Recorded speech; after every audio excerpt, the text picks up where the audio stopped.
아멘. 말씀은 고린도후서 9장 6절부터 15절입니다.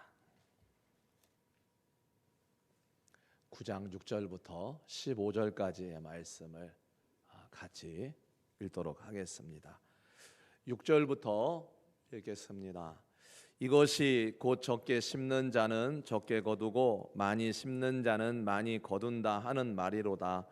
각각 그 마음에 정한 대로 할 것이요 인색함으로나 억지로 하지 말지니 하나님은 즐겨내는 자를 사랑하시느니라.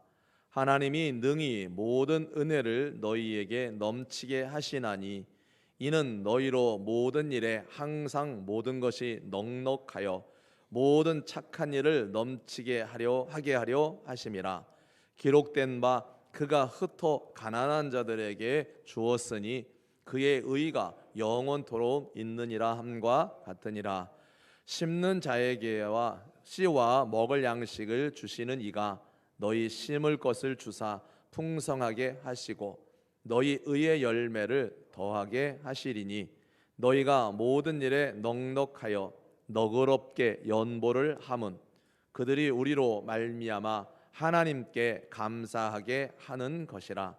이 봉사의 직무가 성도들의 부족한 것을 보충할 뿐 아니라 사람들이 하나님께 드리는 많은 감사로 말미암아 넘쳤느니라. 이 직무로 증거를 삼아 너희가 그리스도의 복음을 진실이 믿고 복종하는 것과 그들과 모든 사람을 섬기는 너희의 후한 연보로 말미암아 하나님께 영광을 돌리고 또 그들이 너희를 위하여 간구하며 하나님이 너희에게 주신 지극한 은혜로 말미암아 너희를 사모하느니라. 말할 수 없는 그의 은사로 말미암아 하나님께 감사하노라. 아멘. 코로나가 슬슬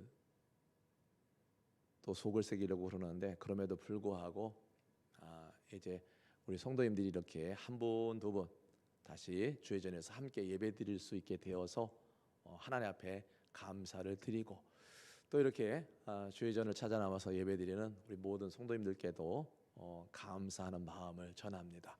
오늘도 추수감사절 예배로 하나님 앞에 드릴 때에 하나님께서 우리의 예배를 받으시고 또 그 통로를 통해서 우리에게 하나님이 주시는 은혜가 있기를 간절히 바랍니다.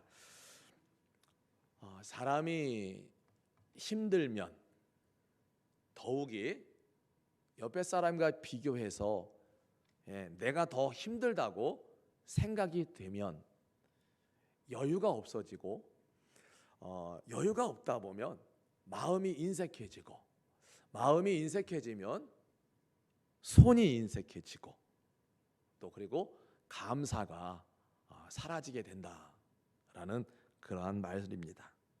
그러나 우리가 믿음의 사람으로서 감사해야 할 이유를 가장 잘 표현해주고 있는 말씀이 있는데 그 말씀이 하박국서 3장 17절 18절 말씀입니다. 비록 무화과 나무가 무성하지 못하며 포도나무에 열매가 없으며 감람나무에 소출이 없으며 밭에 먹을 것이 없으며 우리의 양이 없으며 외양간에 소가 없을지라도 나는 여호와로 말미암아 즐거워하며 나의 구원의 하나님으로 말미암아 기뻐하리로다 라고 하는 말씀이요. 이 말씀은 우리가 늘 감사하며 살아가야 하는 그 이유를 이야기해주고 있는 그런 말씀입니다. 그러나 우리가 감사를 잃어버리는 이유를 우리가 찾는다면 이렇게 찾아볼 수가 있을 것 같습니다. 예를 들어서 선물을 준 사람을 바라보기보다는 선물을 볼 때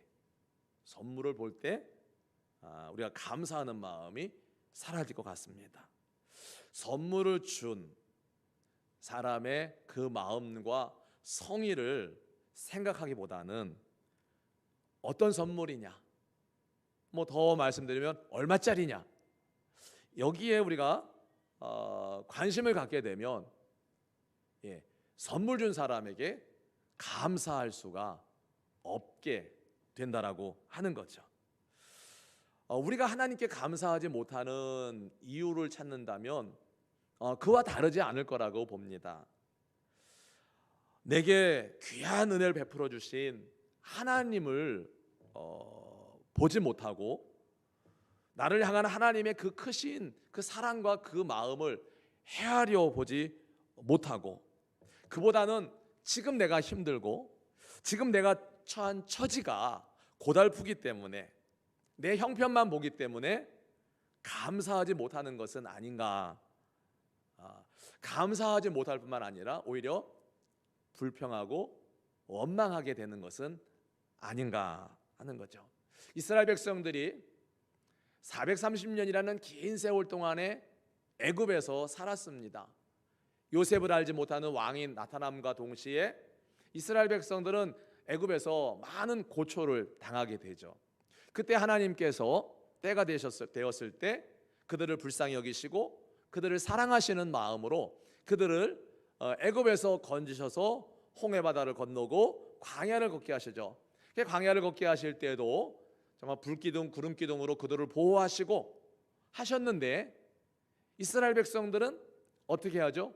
물이 없다고, 먹을 게 없다고, 우리는 그 가나안 땅에 들어가기에 합당하지 않다고 이렇게 하나님 앞에 불평하고 원망을 하는 것을 우리가 말씀을 통해서 알 수가 있습니다. 이스라엘 백성들이 하나님의 마음을 조금만 알았다면, 하나님의 마음을 조금만 더 이해를 했다면 어땠을까?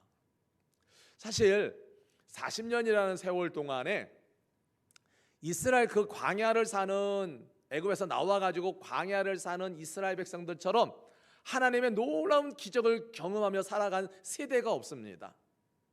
여러분, 광야 우리가 출애굽기나 신명기를 보면은 광야 40년 동안에 이스라엘 백성들이 얼마나 하나님의 놀라운 은혜와 그 역사를 경험하며 살아갑니까? 불평하고 원망함에도 불구하고, 그들이 그렇게 자꾸 불평하고 원망했던 이유는 뭡니까? 그 광야에 자신들이 있는 자신들의 처지만 봤기 때문에 그렇게 원망 불평할 수밖에 없었던 거예요. 하나님의 그 능력, 전능하신 하나님께서 자신들에게 은혜를 베풀어 주시고 자신들을 그 약속의 땅 가나안 땅까지 인도해 가시는데, 하나님은 저기 계신 분이 아니라 그 자리에 자신들이 힘들고 어려운 그 처지, 그 상황에서도 하나님이 거기 계시다라는 사실을 이스라엘 백성들이 알지 못했기 때문에, 그렇기 때문에 그렇게 원망하고 불평을 하면서 그 긴 세월을 보냈다라고 하는 거예요. 그렇습니다. 우리가 하나님을 바라봐야 하는 거죠. 우리의 현실을 잠깐만 보고 내 처지를 보면은, 여러분, 우리가 아무리 이 땅에서 행복하게 살아간다고 해도 원망거리, 불평거리 왜 없습니까? 다 있습니다. 근데 잠깐만 그런 것만 보면은 원망할 수밖에 없고 불평할 수밖에 없어요. 우리가 하나님을 바라보면 그런 것을 좀 이렇게 불평하기보다는 오히려 그것도 감사할 수 있는 감사거리가 될 수 있다라고 하는 것이죠. 하나님은 우리에게 정말로 말로 다 할 수 없는 큰 은혜를 베풀어 주셨다는 사실을 우리는 다 알고 있어요. 그래서 우리 집사님 기도하시지만 좀 되돌아보는, 지난 시간들을 되돌아보는 것이 우리에게 필요한 시점이다라고 하는 것이죠. 그래서 우리가 하나님을 바라보는, 그러니까 선물을 바라보는 게 아니라 선물을 준 사람을 생각을 하고, 우리의 현실을 보면서 불평하기보다는 우리에게 크신 은혜를 베푸신 우리가 하나님을 바라보는 이러한 우리의 믿음과 삶이 될 수 있기를 간절히 바랍니다. 오늘 우리가 함께 읽은 말씀은 사도 바울이 고린도 교회 성도들에게 특별하게 당부하고 있는 그런 말씀이에요. 당시 흉년이 들어서 예루살렘 교회가 너무 어려움을 겪고 있습니다. 사도 바울은 비록 교회가 세워진 지 얼마 되지 않았던 이 마게도냐 지역의 이 교회들에게 이 사실을, 예루살렘 교회가 지금 어려움을 당하고 있다, 이 사실을 알리고 도움을 요청했었는데 이 마게도냐 교회는 이제 교회가 세워진 지 얼마 안 되니까 사람들이 예수님을 영접한 지 얼마 안 된 거예요. 믿음 생활한 지 얼마 안 된 거예요. 그리고 교회가 그렇게 크지도 않아요. 이제 막 시작된 교회이기 때문에. 그런데 그 교회에게 예루살렘 교회의 상황을 알리고 좀 도움을 요청했더니 어떻게 합니까? 최선을 다해서 자신의 힘에 넘치도록 이렇게 예루살렘 교회를 돕는 일에 협력을 했다라고 하는 것이죠. 그런데 문제는 이 고린도 교회가 문제였던 거예요. 마게도냐 교회보다도 형편도 훨씬 더 좋아요. 복음이 들어가서 믿기 시작한 지도 더 오래됐어요. 그리고 이 고린도 교회는 은사와 은혜를 하나님으로부터 정말 많이 받았어요. 그런데 이 고린도 교회는 그 일을 잘 하지 못하고 있는 거예요. 바울 사도가 1년 전에 이미 부탁을 했어요. 예루살렘 교회 이렇게 어려움을 당하고 있으니까 좀 고린도 교회가 너희들이 받은 은혜도 많고 하니까 조금 협력을 좀 했으면 좋겠다 라고 바울 사도가 이야기를 했었는데, 당부를 했었는데 그것이 잘 안 되고 있는 이런 상황이었던 거예요. 8장에 보면 마게도냐 교회 성도들은 그 어려운 가운데서도 풍성한 연보를 통해서 예루살렘 교회를 도왔다고 기록을 하고 있으면서, 그런데 말씀드렸던 것처럼 너희보다도 더 먼저 믿었고 너희보다도 더 크고 너희보다도 그들보다 더 잘 사는 너희가 그 일을 1년 전에 얘기했음에도 불구하고 준비를 하고 있지 않다는 거예요. 준비를 안 하고 있는 거예요, 고린도 교회가. 그래서 만약에 내가 마게도냐 교회 성도들하고 내가 고린도 교회를 방문하게 된다면 마게도냐 교회 성도들이 너희들의 그 모습을 보고 실망하지 않겠느냐, 그 얘기고요. 또 하나는 우리가 믿던 것에 대해서 사실 너희들이 그렇게 잘하지 못하면 스스로 부끄럽지 않겠느냐. 마게도냐 성도들은 실망을 할 거고 그 일을 통해서 너희들은 부끄러움을 당하게 될 거고, 그래서 지금 내가 형제들을, 사람을 미리 너희들한테 보내니 그들이 가서 너희들에게 얘기를 하면 지금이라도 준비를 해서 예루살렘 교회를, 조금 어려움에 처한 예루살렘 교회를 도울 수 있었으면 좋겠다, 이렇게 사도 바울이 말을 하고 있는 거예요. 그러면서 우리가 읽은 말씀은 이렇게 되어 있잖아요. 이것이라는 표현이 되어 있어요. 이것이 곧이라고 했는데, 이제 사도 바울은 이것이 곧이라는 말은 다른 성경 번역에 보면 요점은 이러합니다 라는 뜻이에요. 그러니까 바울이 앞에서 8장과 9장 앞에서 쭉 얘기하고 내가 하고 싶은 이야기는 이거다 라고 말을 하고 있는 거예요. 6절에 보면 이것이 곧 적게 심는 자는 적게 거두고 많이 심는 자는 많이 거둔다 하는 말이로다. 이걸 다시 말하면 요점은 이렇습니다. 적게 심으면 적게 거두고 많이 심으면 많이 거두게 될 것입니다, 이런 뜻입니다. 성도를 섬기는 일, 즉 어려운 예루살렘 교회를 위해서 헌금하는 것을 뭐에 비유하고 있습니까? 추수에 비유하고 있어요. 추수. 적게 심으면 적게 거두고 많이 심으면 많이 거둔다 라고 하는 추수의 비유를 하고 있어요. 여러분, 우리가 농사를 짓는다고 한번 생각을 해보세요. 많이 수확을 거두고 싶어요, 수확철에. 그러면 많이 거두고 싶으면 많은 땅에, 큰 땅에 많은 것을 심어야죠. 그래야만이 많이 거둘 수가 있죠. 조그만 땅에 조금 씨앗을 뿌리거나 종자를 심어놓고 많이 거두기를 바라는 것은 맞지 않죠. 그래서 많은 열매를 거두기 위해서는 많은 씨를 심어야 할 것을 말씀하고 있는 건데요. 그런데 어떻게 그 예루살렘 교회를 돕는 것을 추수의 비유를 하면서 7절에 그러면 어떻게 해야 되느냐라고 하는 건데요. 오늘 집에 가시면 이 6절에서 15절 말씀을 다시 한번 이렇게 읽어보세요. 조금 오늘 말씀은 좀 특이한 부분들이 있어요. 읽어보시면요, 자꾸 읽다 보면 어려운 이야기는 아니고요, 읽어보시면 하시는 부분들이 있을 건데요. 7절 말씀을 한번 같이 읽어보겠습니다. 7절 말씀 시작. 각각 그 마음에 정한 대로 할 것이요 인색함이나 억지로 하지 말지니 하나님은 즐겨내는 자를 사랑하시느니라. 오늘 말씀은 간단하게 말하면 그거예요. 예. 예루살렘 교회를 좀 도와라. 돕는 사람을 하나님이 사랑하신다. 그런데 그 표현을 보면은 이렇게 돼 있어요. 각각 정한 대로 인색함, 억지, 즐겨냄, 이런 표현들이 돼 있거든요. 이게 오늘 본문의 특징이에요. 드리는데 할 것인데, 헌금을 할 것인데 어떻게 할 것이냐라고 하는 거예요. 첫째는 각각 하라고 돼 있어요. 각각. 두 번째는 마음에 정한 대로. 이 마음에 정한 대로라고 하는 말은 내 마음에서 우러나는 대로. 우러나는 대로.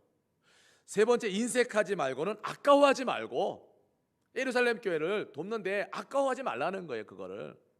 그리고 억지로는 마지못해 해서는 안 된다. 마지못해 해서. 그리고 다섯 번째는 즐겨내라. 기쁜 마음으로.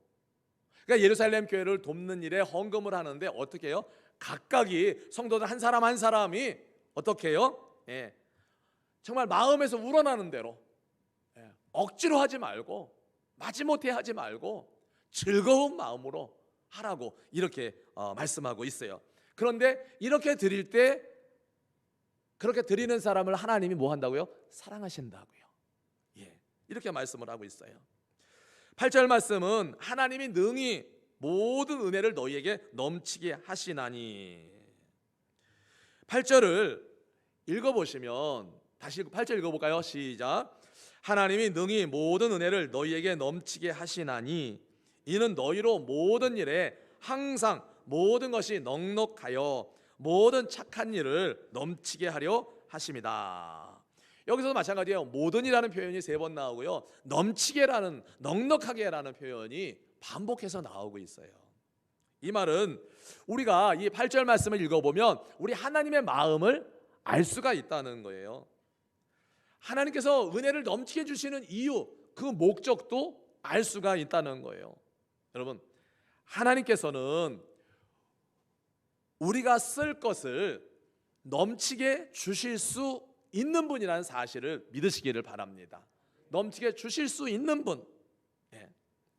그렇기 때문에 온갖 선한 일을 우리는 얼마든지 할 수 있다는 거예요. 바로 성도를 섬기는 일, 어려운 예루살렘 교회를 위해서 헌금을 들여서 돕는 일을 할 수 있도록 하나님이 풍성하게 은혜를 주실 수 있는 분이다, 이 말씀을 하고 있는 거예요. 여러분, 하나님께서는 우리가 살아가면서 쓸 곳이 합당하면 넘치게, 넉넉하게 쓸 수 있도록 주시는 하나님이심을 믿으시기를 바랍니다. 하나님께서 혹 우리에게 물질의 복을 주셨다면 모든 착한 일을 위하여 주셨다는 사실을 또한 우리가 기억해야 한다는 거죠. 제 자랑이 아니라 제 얘기를 잠깐 하면, 지지난주에 왜 그랬는지 몰라요. 일본 선교사님이 선교 편지를 메일로 진작에 줬는데 왔는 걸 봤는데 안 읽었어요. 그동안 안 읽었어요. 그러다가 지난주 중에 읽게 됐어요. 근데 교회 건물이 오래돼 가지고 30년이 넘게 되다 보니까 여기저기서 막 이제 손도 볼 때가 많아지는 거예요. 비도 새고. 그래서 이렇게 그 수리를 했는데 성도들이 1,000엔, 2,000엔, 10,000원, 20,000원씩 모았던 돈을 가지고 어렵게 했다는 거예요. 그리고 그 의자 같은 것도 다 내놨던 것도 그 선교사님하고 집사님 한 분하고 두 분이서 그걸 다 들여오고 있다는 얘기를 전화 통화를 하니까 그날 마음이 안 편한 거예요. 그 통화를 하고 선교 편지를 보고, 또 여러분 바깥에 게시판에 보면 사진 있잖아요. 그 우에노예 공원인가, 거기서 노숙자들 상대로 축복 기도하는 그리고 그들을 섬기는 그러한 일들을 하고 계시거든요.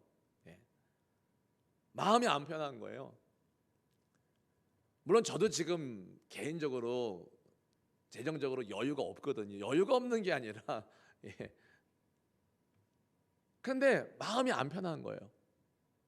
그래가지고 저보고 형님 그러거든요. 그 선교사님. 그래서 선교사님, 그냥 조금 보낼게. 조금 보낼 테니까 필요한데 써. 그리고 보냈어요. 또 지지난주에는 우리 교회 집사님 한 분이 봉투를 주시는 거에서 져주는 줄 알고 좋아했는데 져주는 게 아니라 지금 네팔 선교사님이 국내에 들어와 있는데 못 들어오고 계시는 거예요. 그러니까 그 선교사님 좀 필요한데 쓰셨으면 좋겠다고 저한테 봉투를 주시는 거예요. 얼마나 감사한지요. 여러분,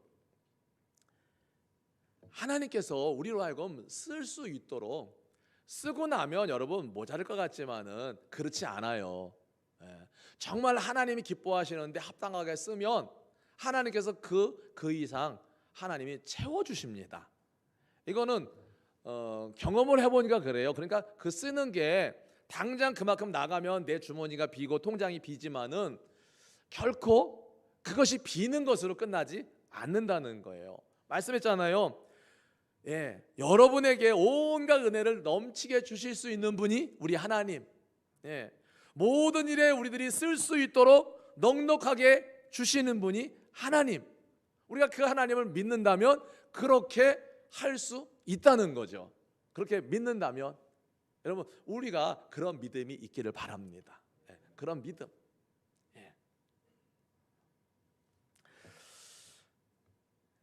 그래서 물질을 구할 때도 마찬가지예요. 물질을 구할 때 하나님 우리 집이 너무 힘들어서 물론 그래서도 구해야 되지만은 우리가 물질을 구할 때도 정말 하나님 보실 때 참 좋다, 참 선하다, 그렇게 하나님의 뜻에 맞게 우리가 물질도 구해야 된다는 사실이에요. 내가 저 집보다 못 사니까 뭐 지금 힘들고 어려우니까 그럴 수는 있지만은 정말 우리가 하나님 앞에 하나님께 합당하게 그런 물질을 구하면 하나님께서 주시되 여러분 어떻게 주시는 줄 아세요? 제가 여러분들도 아마 경험을 하셨을지도 모릅니다. 전에 제가 어렸을 때 우리 엄마가 심부름을 시키면 야 가서 콩나물 뭐 두부 좀 사오라 그러면은 달랑 두부값만 안 주세요. 어린 아들이 심부름 가니까 야 그거 예를 들어서 두부가 100원이라고 치면 갈 때 우리 어렸을 때 10원도 큰 돈이잖아요. 110원을 주세요. 그래서 100원으로는 두부 사오고 10원은 너 먹고 싶은 거 사 먹어 이러시거든요. 심부름을 꼭 그렇게 시키셨어요. 옛날에 우리 어머니가. 무슨 얘기냐면 우리가 하나님의 뜻에 합당하게 하나님께서 기뻐하시는 일을 하기 위해서 물질을 구하면 거기 딱 필요한 것만 주시는 것이 아니라 거기에 플러스 뭐요? 우리가 살면서 필요한 것들도 함께 주신다라고 하는 거예요. 여러분 이런 믿음이 있기를 바랍니다. 하나님은 이러한 하나님이심을 믿으시기를 바랍니다. 그러니까 신앙생활을 그렇게 하면요 신앙생활이 즐거워요. 즐거워요. 오늘 또 9절에는 그랬습니다. 기록된 바 그가 흩어 가난한 자들에게 주었으니 그의 의가 영원토록 있느니라 같으니 그걸 하나님이 이게 가난한 자들 어려운 사람들을 도와준 것을 뭐라고 그래요? 의라고 말하고 있습니다. 의. 여러분 돈이 나쁜 건가요? 돈이 좋은 건가요? 돈은 좋은 것도 아니고 나쁜 것도 아니에요. 다만 그 돈을 쓰는 사람이 누구냐? 그 돈을 어디다 쓰느냐? 이것에 따라서 돈이 나쁜 돈이 되기도 하고 좋은 돈이 되기도 하는 겁니다. 여러분 그래서 하나님은 이렇게 가난한 사람들에게 나눠준 것을 가지고 뭐라고 그래요? 의라고 말하고 있어요. 의. 옳은 일이라고 하는 거죠. 10절에는 우리가 이 말씀을 좀 같이 읽어봤으면 좋겠어요. 10절 말씀이요. 시작. 심는 자에게 씨와 먹을 양식을 주시는 이가 너희 심을 것을 주사 풍성하게 하시고 너희의 의의 열매를 더하게 하시리니. 여러분 제가 헌금 기도할 때 가끔 이런 기도를 합니다. 11조 헌금 하신 분들을 위해서 기도할 때 이런 기도를 해요. 하나님 앞에 10의 하나를 드렸는데 나머지 9이 10보다 더 크게 하나님께 축복하셔서 쓸 수 있도록 해달라고 기도를 해요. 왜냐하면 제가 우리 아이를 가르칠 때 우리 딸을 가르칠 때 그렇게 가르쳤어요. 딸, 너 11조는 1,000원 하는 게 좋으니 10,000원 하는 게 좋으니 이렇게 가르쳤어요. 그러니까 애기가 몰라요. 1,000원을 하면 네가 쓸 수 있는 돈이 9,000원이고 10,000원을 하게 되면 네가 쓸 수 있는 돈이 90,000원이야. 너 11조 1,000원 할래? 10,000원 할래? 이렇게 가르쳤어요. 그러면 아이는 10,000원 한다고 그러죠. 네, 10,000원 한다고. 왜요? 10,000원 하게 되면 쓸 수 있는 돈이 얼마예요? 90,000원. 1,000원 하면 쓸 수 있는 돈이 9,000원밖에 안 되니까. 11조는 여러분 많이 하면 많이 할수록 좋은 거예요. 우리가 그렇게 그래서 기도하기 그러죠. 하나님 나머지 9이 10이 있을 때보다도 부족하지 않게 하나님께서 채워주시기를 바란다는 기도를 할 때 하곤 합니다. 뭐라고 말씀하니까 심는 자에게 씨와 먹을 양식을 같이 준다는 거예요. 심는 씨는 뭐예요? 아까 어려운 사람들 예루살렘 교회를 돕는 거예요. 그런데 딱 도울 것만 주면은 내가 살 방법이 없잖아요. 그러니까 심는 것과 씨와 함께 너도 먹고 살 양식도 함께 준다라고 하는 말씀이에요. 여러분 가을에 추수를 하기 위해서 봄에 씨앗을 뿌릴 때 뭐 종자를 어떤 거를 심을 때 먹을 게 아무것도 없어요. 그러면 종자를 심을 수 있어요, 없어요? 먹어야죠, 일단요. 씨도 있어야 되고 먹을 양식도 있어야 되는 거죠. 하나님은 그렇게 주신다라고 말씀을 하고 있는 거죠. 하나님께서 어떤 사람에게 은혜를 베푸시느냐 하면 흩어 나눠주는 사람에게 은혜를 베푸신다고 말씀하고 있어요. 반대로 은혜를 베푸시는 이유는 뭐예요? 씨앗을 심듯이 인색함이 없이 억지로 하지 않고 나눠줄 것을 기대하시기 때문인 거예요. 은혜를 베푸신 것은 은혜를 베푸셔서 베푸실 때 야 내가 너한테 이만큼 주니까 너만을 위해서 쓰지 말고 이거는 나눠줄 때 쓰고 심는 씨 이거는 내 몫으로 네가 먹고 살 때 필요한 양식 이렇게 주신다라고 하는 사실입니다. 그래서 의의 열매를 더하게 하시겠다. 그러니까 어렵다고 우리가 아둥바둥하면서 인색하게 살면 더욱이 하나님 앞에 드리는 일에 인색하게 억지로 드리면 하나님께서 풍성한 은혜를 주시겠느냐? 면 아니라는 겁니다. 제가 만약에 지난주에 이 설교를 했다면 이번 주에 추수감사절 헌금은 조금 더 나올 거예요. 헌금 다 하셨죠 이미요? 뭐 이따가 저 잠깐만요. 저 다시 꺼내가 제 거 주세요. 5만 원 했는데 10만 원으로 바꿔내실 분도 없을 거라고 생각을 하고 여러분 그래서 오늘 말씀을 드리는 거예요. 이미 드린 건 어쩔 수 없지만 앞으로 우리의 삶에서 어려운 사람 도와주는 일이나 하나님 앞에 드리는 일에 인색하거나 억지로 하지 말고 자원하여 기쁨으로 감사함으로 드리는 우리들의 삶이 되어야 할 것이라는 말씀입니다. 여러분 하나님께서 성경에 보면 구약에 사렙다 과부 있잖아요. 이제 요거 가루 남은 거 먹고 아들하고 죽을 때만 기다리려고 했었는데 선지자가 와서 달래잖아요. 그래서 주잖아요 선지자에게. 그걸로 끝났나요? 아니잖아요. 계속 먹을 걸 주셨거든요. 예수님께서도 과부의 두렙돈을 귀하게 여기신다고 그랬습니다. 과부에게 두렙돈은 전 재산이나 다름이 없는데 하나님은 그걸 받으시고 어떻게 해요? 그거를 모른 체 하지 않으신다는 거예요.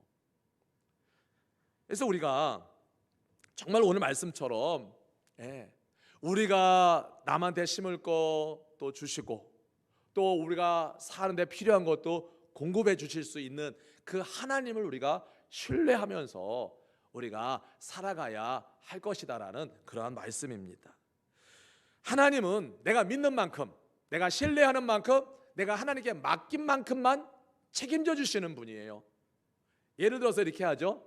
요즘은 전당포 갈 일이 뭐 예전같이는 없지만은 여러분 제가 요거를 우리 박영민 집사님한테 맡기고 요거는 제가 가지고 있다가 요거를 잃어버렸어요. 박영민 집사님은 뭐만 책임지면 돼요? 뚜껑만 책임지면 돼요. 그렇죠? 이거 가지고 책임질 이유는 없죠. 이건 안 맡겼으니까 내가. 그랬는데 뚜껑 바꿔놓고 이거 잊어버렸다고 이거까지 책임져라고 하면은 그거는 안 되는 거죠. 다시 말하면 우리가 하나님께 맡긴 만큼, 하나님을 신뢰한 만큼, 그만큼만 하나님은 우리에게 은혜를 베푸시는 분이라는 거예요. 그래서 많이 맡기면 하나님 내 삶을 많이 책임져 주시고, 내가 하나님을 많이 의지하면 그 의지한 만큼 하나님은 내 인생을 책임져 주시는 그런 하나님이심을 여러분 알 수 있기를 바랍니다. 그래서 11절에 너희가 모든 일에 넉넉하여 너그럽게 연보를 함은 그들이 우리로 말미암아 하나님께 감사하게 하는 것이라. 여러분 마태복음 5장 16절에 이같이 너희 빛이 사람 앞에 비추게 하여 그들로 너희 착한 행실을 보고 하늘에 계신 너희 아버지께 영광을 돌리게 하라.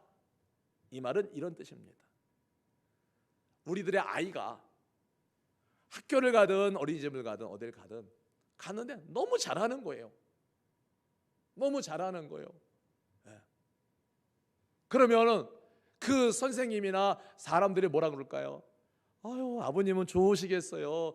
아버님 닮아서 아이가 그렇게 똑똑한가 봐요. 아유, 엄마 닮아서 아이가 그렇게 착하고요. 좋으시겠어요. 우리 아이가 나가서 어떻게 살아가느냐에 따라서 우리가 사람들로부터 좋은 이야기를 들을 수도 있고요. 내 아이가 나가서 잘못 살아가면은 어이구, 제 부모는 누구래? 애들을 어떻게 가르치길래 저래? 그런 얘기를 듣는 거예요. 바로 그 말씀이에요. 오늘 11절 말씀과 마태복음 5장 16절 말씀이 그거예요.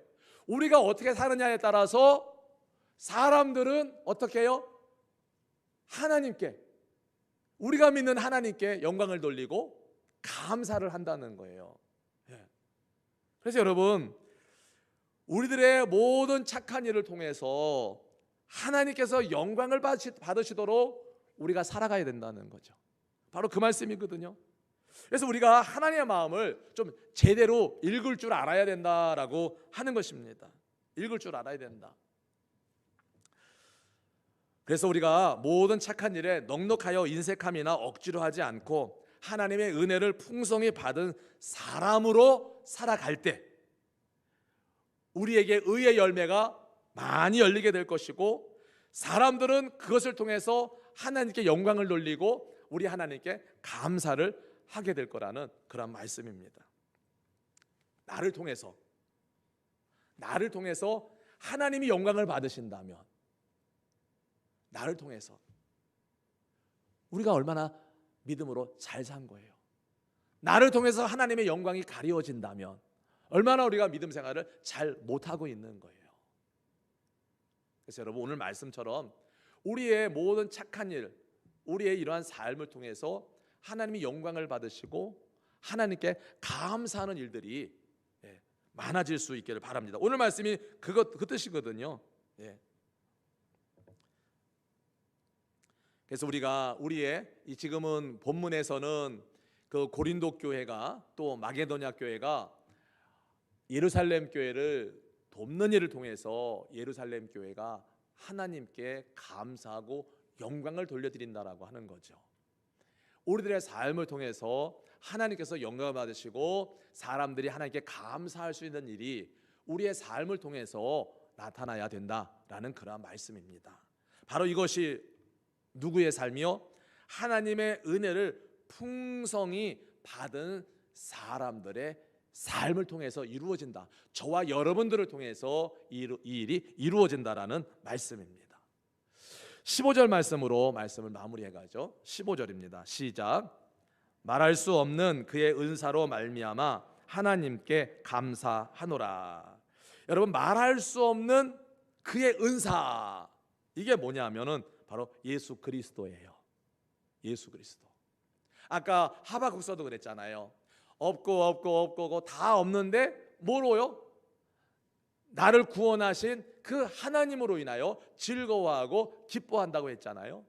그러니까 우리들의 삶에 우리가 하나님 앞에 감사하고 살아가야 할 그것은 다른 것들은 다 혹 없다 할지라도 무엇으로요? 말할 수 없는 그의 은사, 즉 예수 그리스도로 인하여 우리가 감사하는 삶을 살아가야 한다는 거죠. 바로 그 감사하는 우리들의 삶을 통해서 사람들에게 많은 착한 일들을 행하게 되고, 그들은 우리가 그렇게 착한 일을 행해서 그들이 우리로부터 착한 일을 받게 되었을 때 그 사람들은 하나님께 영광을 돌리고 하나님께 감사하게 된다라고 하는 그러한 말씀입니다. 나만 하나님 앞에 덜렁 감사하는, 그냥 감사하는 게 아니라 내 삶을 통해서 또 다른 사람도 내가 믿는 그 하나님께 감사할 수 있도록 우리가 만들어 가야 된다는 거죠. 이것이 우리들의 삶인 거죠. 얼마 전에 인터넷 기사가 떴어요. 개신교 인들이 자꾸 절에 와서 불을 지른다는 거예요. 왜 절에 가서 불을 지르냐는 거죠. 물론 마음에 안 들 수는 있죠. 그렇다고 거기다 불을 지르는 거는 오히려 더 전도의 문이 막히고 하나님의 영광이 가려지는 일들이에요. 그래서 뭐 어떻게 조치를 취하겠다고 그러더라고요. 조계종에서 자꾸 와서 불을 지른대요. 이거는 오히려 하나님께 영광이고 하나님께 감사하는 일들이 줄어드는 일들이에요. 뭐 이 땅에 절들이 다 없어지면 좋겠죠. 하지만은 그런 방법으로는 아닌 거잖아요. 그래서 우리가 정말 하나님 앞에 내가 감사하고 내가 살아간 삶을 통해서 다른 사람들이 하나님께 영광 돌리고 감사할 수 있게 하는 이러한 성도의 삶, 바로 우리들이 살아가야 할 삶이라고 하는 것입니다. 그래서 오늘 말씀을 통해서 우리가 찬양을 드리면서 그 찬양, 정말로 말할 수 없는 은사, 그의 은사, 그 예수 그리스도, 그 예수 그리스도를 그 어떤 것과도 바꾸지 않겠다라고 하는 그 예수 그리스도를 내 품에 품고 내 삶에 품고 늘 하나님 앞에 감사하며 살아가겠다라고 하는 그러한 믿음의 고백으로 우리가 이 찬양을 드릴 수 있기를 바랍니다. 나 무엇과도 주님을 바꾸지 않으리.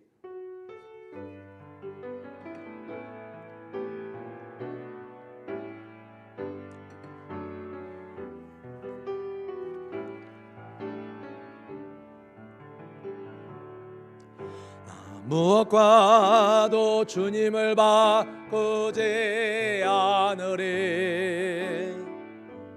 다른 어떤 은혜 구하지 않으리. 오직 주님만이 내 삶의 도움이시니 주의 얼굴 보기 원합니다. 주님 사랑해요.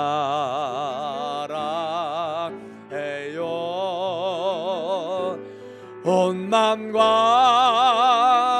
정성 다해 하나님의 신실한 친구 되기 원합니다.